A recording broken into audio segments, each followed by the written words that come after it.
Благодарам. Почитуван председавач на оваа седница на собранието, почитуван председател на владата, господин Мицковски, почитувани министри, почитувани колеги, пратеници и пратенички, почитувани граѓани и граѓанки. Денеска, повторно, за жал ке морам да отворам неколку теми кои зборуваат на темата транспарентност на оваа влада и за мене е отсутство на чувството на одговорност кон јавните финанси. Ке упатам 3 прашања, сите прашања се однесуваат на почитуваната министерка за финанси Гордана Димитриевска-Кочовска. Првото прашање се однесува на унгарскиот кредит, кој беше, како што неколку пати кажува, вонинституционално договорен, изгласан без јавна дебата и со отворени сомнежи за корозивни намери и коруптивни практики. За само 6 месеци успеавте да ги доведете граѓаните во состојба на финансиска нестабилност. Со кредитот се создаде финансиски товар и предизвика длабоки импликации врз економските и институционалните процеси во земјава. И покрај ова, владата остави многу отворени прашања и недоречености. Ветената распредела на првата транша од 250 милиони евра, која требаше да започне овој месец, нема ништо од тоа.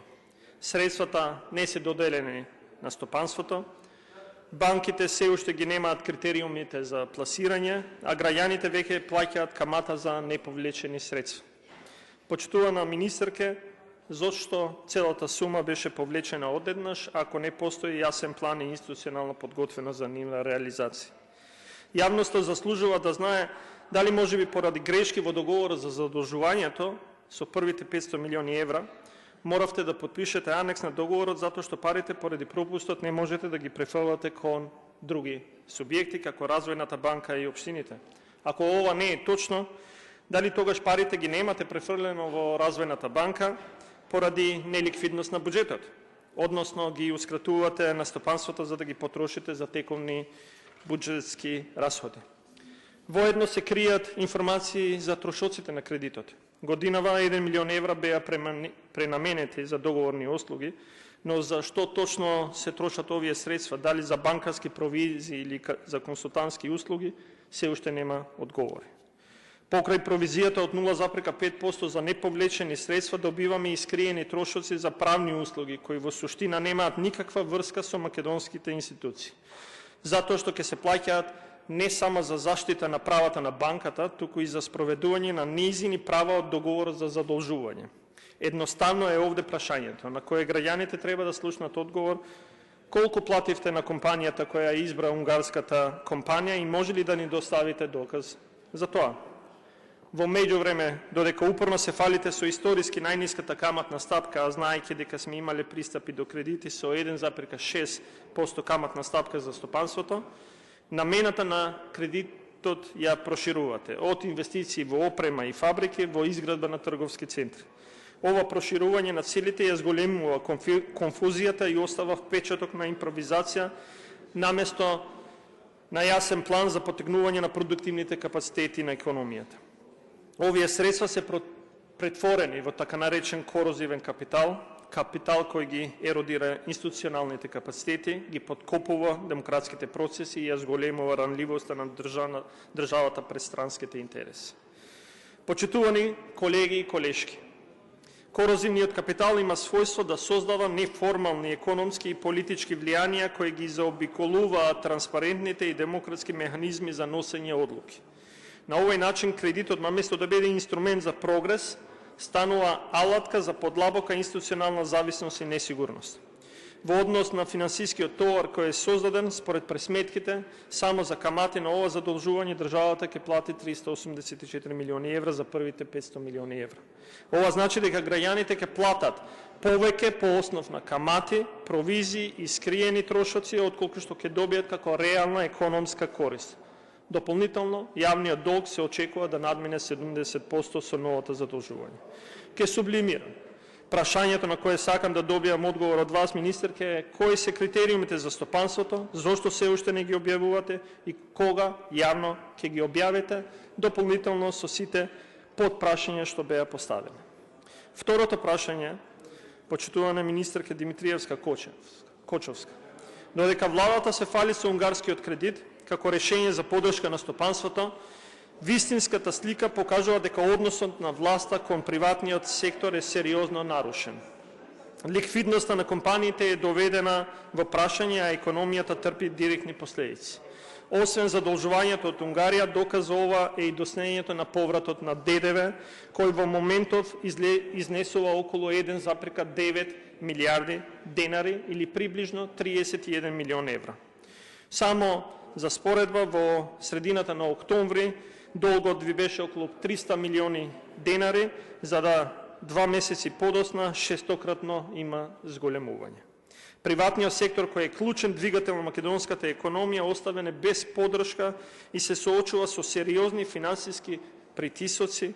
Затоа моето второ прашање повторно е за вас, односно зошто досни повратот на ДДВ кон компаниите. Повратот на ДДВ, само за подсетување, не е луксус. Таа е основен механизам кој на компаниите им овозможува да функционираат непречено, да инвестираат и да ги исполнуваат своите финансиски обврски, вклучително и редовно да исплаќаат плати на своите вработени. Неговото достоење ги става компаниите во ситуација да се справуваат со дополнителни финансиски трошоци, како камати за задочните плаќања и сериозно ги ограничува нивните инвестициски капацитети. Доснењето на повратот е само врвот на ледениот брег од нарушување на ликвидноста на компаниите поради неподмирени обврски на државата. Ако погледнеме и кон доспеаните, но не платени обврски на јавните предпријатија и институциите, кои се очекува за неколку дена до крајот на годината да достигнат астрономски 1 милиарда евра, тога станува јасно дека државата ја префрла својата неодговорност врз грбот на стопанството. И затоа овде се отвара прашањето за владините приоритети. Како можете владата да ја повлече целокупната сума од унгарскиот кредит веднаш, за кој граѓаните почнаа да плаќаат камати, а истовремено да не обезбеди основни обврски како поврат на ДДВ. Ве молам одговорете зошто досни повратот на ДДВ кон компаниите, кога планирате да ги исплатите овие средства и како ќе ги спречите дополнителните штети на домашното стопанство кои ги предизвикуваат. Почитувана министерка Кочовска, надоврзувајќи се на претходните прашања за односот на владата кон стопанството и транспарентноста во управувањето со јавните средства, во третото прашање до вас ќе се осврнам на вашите најави за капиталните инвестиции. Ветувавте значаен напредок и динамична имплементација на националните и локални проекти од изградба на патишта, гасоводи, училишта и градинки до инфраструктурни системи за канализација. Но, како и многу други ветувања, и ова е далеко од реализација. Ребалансот на буџетот што го спроведовте оваа година го намаливте првично планираното од 700 милиони евра капитални инвестиции на 600 милиони евра, а денеска реализацијата изнесува само околу 370 милиони евра. Односно, едва 60% на неколку дена пред крајот на годината. За 2025 година пак предвидувате рекордна сума од 800 милиони евра за капитални инвестиции, што звучи исклучително амбициозно и оптимистички, особено со оглед на ниската реализација оваа година. Паралелно, наместо намалување на буџетскиот дефицит, го зголемивте и јавниот долг, кој што надмина 62% од БДП. Дополнително, наместо намалување на трошењата и штедењето, добивме рекорден буџет од 6,5 милиарди денари. Но очигледно предизвиците што требаше да бидат надминати со една алатка која што ви оставивме, а тоа е единицата за следење на капитални и инфраструктурни проекти, кој што очигледно не е ставен во функција, продолжува да остануваат нерешени. Индикатор дека не достига политичка подготвеност за системски и стратешки пристап по страната за зголемување на ефикасноста и ефективноста во реализација на капиталните инвестиции. Со оглед на ваквата состојба, моето прашање е: како планирате да ја подобрите реализацијата на капиталните инвестиции во 2025 година и да ја надминете катастрофалната неефикасност која имавте во 6 месеци од годинава? Дали ќе преземете конкретни мерки за да ги постигнете најавените цели или пак повторно ќе бидеме сведоци на недостиг од стратегија, импровизација и краткорочни политички агенди? Благодарам. Благодарам.